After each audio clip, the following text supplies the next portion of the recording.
Welcome to Tiny Science Tutorials. Today, we embark on a captivating exploration of the butterfly effect. Prepare to unravel the intricate web of causality and discover how the flutter of a butterfly's wings can set off a chain of events that reverberates across time and space. Imagine a world where even the tiniest actions can have profound consequences. This is the essence of the butterfly effect, a concept rooted in chaos theory. The term butterfly effect was coined to capture the idea that a small change in one part of a system can lead to drastically different outcomes in another part. It's like a delicate dance of cause and effect, where the initial conditions of a complex system can amplify over time, creating a cascade of unpredictable events. While the butterfly effect might seem whimsical, it has serious implications across various fields. In weather prediction, for instance, a butterfly's wings in one part of the world can influence atmospheric patterns and potentially lead to a distant storm. The concept also challenges our understanding of determinism and predictability.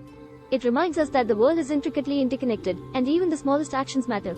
As we conclude our journey through the butterfly effect, we're left with a newfound appreciation for the complexity of our world and the far-reaching consequences of our choices.